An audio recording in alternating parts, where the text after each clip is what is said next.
From the station working for you, this is Good Morning Indiana, streaming now. And now at 4:30, hundreds of Indiana nursing homes are now giving residents the COVID-19 vaccine. We'll have an inside look at the process, helping those most at risk. A vote moves forward to increase your next stimulus check to $2,000, the next step needed to approve the raise. And a Madison County town shows the true spirit of Christmas after a family suffered a devastating loss. How the community is stepping up to help their neighbors in need.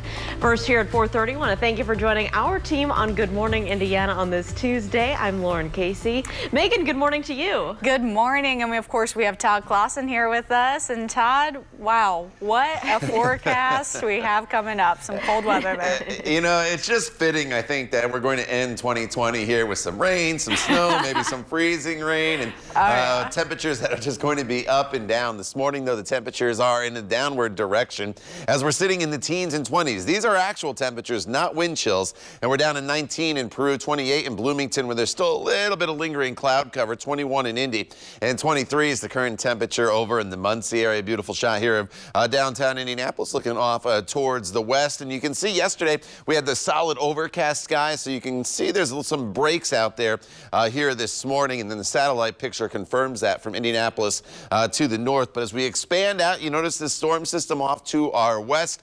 A lot of snow through Nebraska. The snow is going to stay to our west. We are going to be on the warm side of the system, but it is going to bring us a lot of rain, not today, before the day tomorrow. Today's kind of a quiet day for us, at least during the daytime hours. We start you off with some sunshine here this morning. Yesterday, we could just not budge to cloud cover, so we do have some sunshine here this morning with temperatures in the 20s, but the trend will be this afternoon for the clouds to increase across the area with temperatures in the mid-30s. More on the storm system heading our way coming up in just a little bit. Lauren. All right, Todd, thanks. Let's take a look at traffic as you're heading out the door this morning. This is I-70 near Rural Street and Keystone Avenue on the near east side of town. Traffic here is moving along up to speed both eastbound and westbound. As you can see, pretty quiet out there. We're going to be keeping a close eye on your roads throughout this Tuesday. We'll let you know if there are any trouble spots you should avoid. Megan. Thanks, Lauren. Now to the latest on the coronavirus pandemic and hitting it here at the Hoosier State. The State Department of Health reporting 2,494 new cases of the virus. Indiana has had more than 496,000 total cases since the pandemic began. 152,000 of those new cases have been reported in December alone. 43 more Hoosiers have died with COVID-19, bringing the state's death total to 7,593. And nearly 1,000 long-term care facilities in the Hoosier State are now distributing COVID-19 vaccines to their residents. WRTV was at one of those facilities, Aspen Trace down in Greenwood, as they began administering the doses on Monday. We spoke to Bruce Letch as he prepared to get vaccinated. The 91-year-old has 4 children, 9 grandchildren, and 7 great-grandsons. And he's ready to see his family without the pane of glass in between them. My family can't come in, and I can't go out. And they can look at me through the window in my room, but that's as close as they can get. I'd like to see them in person. We can leave things here at the door, or I can leave things, they can leave stuff, but they can't come in. Okay. That's tough. Officials say pharmacy teams will make 3 visits to each long-term care facility to make sure residents and staff receive their initial shot and a booster shot. The vaccination effort for residents and workers is expected to take about 12 weeks. Lauren, there may be more COVID vaccine doses out there for distribution than have been reported. The FDA says that healthcare providers can squeeze up to 40% more doses from the existing supply. The guidance comes after some providers noticed vials meant to hold 5 doses of Pfizer's vaccine actually had enough for 6 or 7. The FDA has now given the green light to administer those extra doses as long as they don't have more than 1 vial to create a new shot. And the agency also clarified that Pfizer's vaccine should not be given to anyone with a history of severe allergic reactions. Some have been reported, and providers must have medication on site to manage them. It is 4:34 as COVID-19 vaccines become become more available, the FBI is also warning of scammers who are trying to use those to cash in. Mandy Gaither explains what you should watch out for. In the fight against COVID-19, scammers are looking to cash in. The FBI now warning Americans of vaccine scams, which include ads or offers for early vaccine access for a fee, paying out of pocket to be on a vaccine waiting list, which doesn't exist, offers for additional medical testing or procedures when you get a vaccine, unsolicited emails or calls from someone claiming to be from a medical office, insurance company, or vaccine center requesting personal information, claims that the government requires you to receive a COVID-19 vaccine, and ads for vaccines from unknown sources or claims of FDA approval for an unverified vaccine. To avoid becoming a victim, get up-to-date information on vaccine distribution through your state's health department website. The FDA is also updating their website on which vaccines have been authorized. Consult your doctor before getting a vaccine. Don't share your personal or health information with anyone other than those who are known and trusted medical professionals. Check your medical and insurance explanation of benefits for any suspicious claims and report any errors to the company. Finally, follow guidance and recommendations from trusted sources like the CDC. For today's Consumer Watch, I'm Mandy Gaither. Now to the latest on the COVID-19 relief bill. The House has voted to increase stimulus checks to $2,000, Lauren. And Megan, that proposal is now heading to the Senate. ABC's Avery Harper has the latest on when we could see that money. After unemployment benefits lapsed for millions of Americans and just before the government could have shut down, President Trump did what lawmakers on both sides of the aisle had been begging him to do: sign the government spending bill, which included $900 billion in COVID relief. We're glad that the president finally signed the COVID relief bill, putting many Americans who needed the money at ease. It's an incredible relief. It will mean that I will only be dipping into a little bit of my savings. I'll be able to pay most of my bills. I'm grateful for that. It's unclear when those eligible for the $600 payments may start seeing the checks, in part because of President Trump's delay in signing the bill. But Treasury Secretary Steve Mnuchin suggests it may only take a week or so. The House passing a measure Monday to increase stimulus checks to $2,000, an attempt to meet the president's last-minute demand. On Monday, the House also voted overwhelmingly to override the president's veto of the National Defense Authorization Act. The Senate expected to take up the issue this week. President Trump rejected the bill over a section that protects social media companies from being liable for what's posted on their platforms. The bill also included a provision that would rename military bases after Confederates, which the president opposed. The president overnight tweeting his continued support for increased stimulus payments, saying that the people have, quote, suffered enough. Sources tell ABC News that Senate Majority Leader Mitch McConnell will speak from the Senate floor today, and that's when we can expect to hear more about how Republicans will handle the issue. Avery Harper, ABC News, Washington.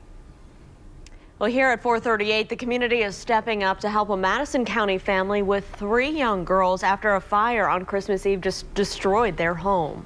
There's nothing left in my room, my fiance's room, the baby's room, part of my middle daughter's room. There's clothes, but there's so much water damage that I don't know. I don't think they can be saved. Well, Ashley Weldrup says that the fire started in an outlet by their front door. Thankfully, no one was home at the time. Now the town of Frankton is rallying together to help this family. Neighbors have stepped up, donating clothes, bedding, toys, furniture, and other household items that they may have lost in the fire. Ashley says they also helped to save Christmas. It's crazy. Everyone has been, my phone hasn't stopped going off asking what we need, but I had someone deliver 2 boxes of gifts to my parents' porch Christmas morning. Mrs. Betts made stockings for my girls and myself. So we had stockings because they were in the house. And they just made sure that they had something to open that morning. Well, GoFundMe is also raising money for the family. The state fire marshal is investigating this fire. How touching. Well, new information released on the Nashville bombing coming up, the latest on the possible motive, and new video released from the scene. And the pandemic continues to impact the way we eat, socialize, and enjoy culture. We're heading back out to a local favorite to talk about what it takes to stay open. Todd. And Lauren, the first of 2 storm systems within a couple days is making its way through the Midwest with some rain and snow. It's going to be mainly wet when it arrives here in central Indiana. We'll talk about the timing and what you can expect as we round out 2020 coming up in your full WRTV Storm Team forecast. At Mattress Firm. Welcome back to Good Morning Indiana. New details this morning about the suspected Nashville suicide bomber and his past. Lauren, it comes as the FBI releases new images from the blast site. ABC's Kenneth Moten has the latest. This morning, new body camera video shows the moment the Christmas Day bomb exploded in Nashville. In the video, police say the bomber's RV can be seen there on the left before the blast. And then chaos and confusion. Where's your car? These new images show federal agents and evidence response teams at the blast site. Investigators say they're trying to determine why 63-year-old Anthony Quinn Warner blew himself up inside the RV in front of an AT&T building. His father once worked for Southern Bell, which merged into what is now AT&T. But officials Monday said they're not sure if that played any role. One theory is Warner may have been motivated by paranoia over 5G cellular technology. The New York Times also reports Warner told his ex-girlfriend he had cancer and gave her his car, later signing away his home, but keeping his RV, which closely matches the one seen in this Google image outside his home last year. Warner reportedly told a neighbor last week that Nashville and the world, quote, is never going to forget me. But neighbors say Warner largely kept to himself, and police confirm he was off their radar. Kenneth Moten, ABC News, New York. And at 4:44, there is an effort to help those affected by the Nashville bombing. An apparel company here, it's based in the city, it's selling these t-shirts. Project 615 is selling Nashville Strong shirts on their website, project615.com. They cost $25 and they're available in youth and adult sizes. The company says 100% of their profits will go to those who were impacted. And many Americans were not able to travel like they'd hoped for 2020, but that didn't stop some from trying to visit a new place. A new list from Priceline looks at the top destinations based on hotel bookings. At the top of the list, not a big surprise here, Viva Las Vegas, Atlanta, Dallas, Houston, and Orlando rounded out the top 5. And as for the rest of the top 10, Phoenix, LA, Denver, San Diego, and the nation's capital, of course, Washington, D.C. All time now is 4:45, and Todd Clausen, I know you came back from some travel of your own. Yeah, you know, back in New Jersey visiting my mom and my sister for the holidays, so it was kind of nice just to relax, sleep in a little bit, obviously, and eat a little too much food of mom's home cooking. So, but it's good to be back as always. And it was starting off pretty quiet here this morning across central Indiana. The clouds finally broke apart overnight to last night into this morning. We were waiting for that to happen throughout the day yesterday. Just didn't until after the sun set. And once the skies cleared, look at the temperatures. Real chilly this morning, 21 degrees. Thankfully, we're not factoring in much of a wind chill in Indianapolis, but we do have some actual temperatures that are in the teens this morning. 19 in Greenfield, 19 in Peru.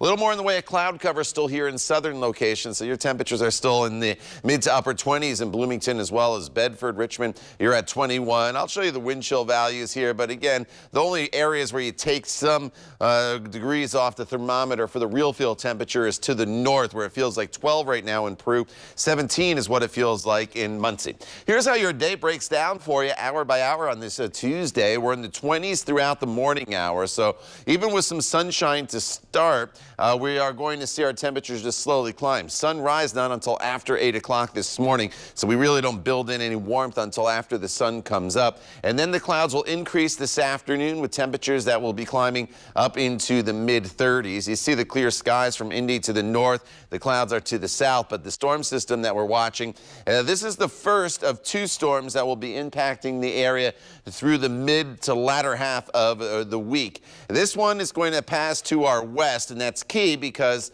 that is going to allow us to be on the warm side of this system. By passing, I mean the center of low pressure. We're still obviously going to eventually get the cold front coming through. So we're in the 30s here this evening, but you notice the temperatures actually start to come up a little bit later on this evening, and then they'll continue to climb into the overnight hours. So low temperatures tomorrow are not going to be as cold as they are here this morning. We'll be in the 30s throughout the overnight hours. Now, as the precipitation comes in, it could be a brief wintry mix in far northern Indiana, but again, temperatures will be climbing. So if you do see any wintry mix overnight in northern locales, it will be very brief, and then we transition over to all rain. 8 a.m., the rain's approaching Indianapolis, and then eventually it just settles southward, and tomorrow's a pretty wet day for us. I don't know if we ever get into real heavy rainfall throughout the day tomorrow, but it's going to be pretty consistent throughout much of the day. It ends from north to south, but it's probably not until the evening hours. And then for those of you in Bloomington, Seymour, and Greensburg, you're going to hang on to the rain a little bit longer. As far as the snow on the backside of this system, I think there will be a transition as we get into New Year's Eve on Thursday morning to a little bit of snow, but it's going to be an inch or less, and it's going to be pretty spotty. It's nothing that's going to be widespread, but the rainfall potential brings in about a ½ an inch to an inch of rain across most of the area during the day tomorrow. We deal with those snow showers early Thursday morning, and then late Thursday into Friday, another storm system heads our way. And again, it looks like we're going to be on the warm side of it. There could be a brief period of freezing rain very early New Year's Day, but then a high of 52 degrees transitions everything to all rain. And then it's pretty quiet for the weekend into Monday with seasonable temperatures and dry conditions. Lauren. All right, Todd, thank you. Let's take a look right now at your commute this Tuesday morning. This is a live look up on the northwest side, up in the Dogleg, I-65 near I-865. Traffic in this spot is traveling smoothly, as you can tell. We'll continue to keep a close eye on your roads, but right now things are traveling up to speed. Megan? Thanks, Lauren. Well, this week, to ring in the new year, we're featuring some of your favorite local businesses. We've met over the We're Open Indy series. And first up this morning, the hot spot that's bringing big Cajun flavors from New Orleans right here to Indiana. Yats Cajun Creole has successfully carved out a loyal set of fans over the years. And the original location opened in 2001 along 54th and College, but it has since expanded to include a dozen locations across Indiana, Ohio, and Tennessee. The owner, Joe Vescovich, says for the most part, his business was fortunate. Online ordering, curbside pickup, and nice summer weather for outdoor seating helped his business this year. Well, originally we had to close 5 of the locations, but we've since then reopened Nashville, Tennessee, and Greenwood, so that's been good. We were lucky. I mean, part of it thanks to you. You know, we got a lot of positive response from being on WRTV, and it was great for us. I love it. And Joe says he looks forward to the success of the COVID-19 vaccine so everyone can come together again and enjoy food, art, and music. He said, we just get through this, it'll be good again. I have faith and optimistic all the time that things are going to be better. And as long as you have optimism, you believe that it's going to be better, you can put up with anything. That's part of the beauty of doing this, where you see people, when you see people are happy, or you see them, or you see them if they're unhappy, you can fix what's wrong. You go, Joe. And you can find our full feature on Yats, there you go, including a link to all their Central Indiana locations at WRTV.com/open. And just like Yats, many other businesses have still been able to find success by using innovative ways to bring business in. Join us this week for our encore special Inside the COVID Crisis. We're open. That's at 5 p.m. New Year's Day right here on WRTV. Well, on snowy days, some build snowmen, some have snowball fights, or go dog sledding. We'll show you how one Ohio family turned their neighborhood into their own practice trail. That story's coming up just after the break. Stick around.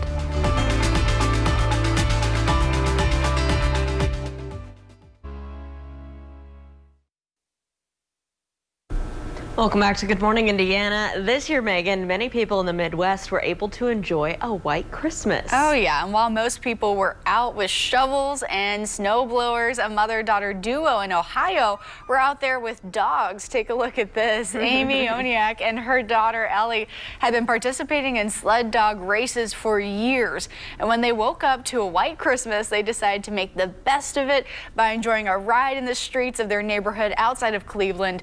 The family usually travels from Ohio to Michigan for sled dog races, but they weren't able to compete this year because of COVID-19. So this was a nice treat. They look so happy out there. I have a few friends that have huskies, and they've been like, woo, every time it snows like this. So I'm sure these two dogs are even happier than the people. Oh yeah. All right, Todd, do you think that people in Indiana are going to enjoy the snow just like those doggies do? Maybe if we get some. That's our issue here. We just keep being on the warm side of things. We had that rain leading up to Christmas, and then I knew we did have a few snow showers Christmas Eve into Christmas Day, but our next storm systems are mainly going to be rain, the first of which is tomorrow, and then there are some snow showers early Thursday morning, but then you see the temperatures spike New Year's Day up into the 50s, so that storm is going to be mainly rain as well, then pretty quiet as we head into Saturday, Sunday, and Monday. So up and down here to wind out 2020 temperature-wise with those storms. We'll break them down in more detail for you coming up when Good Morning Indiana continues in just a little bit.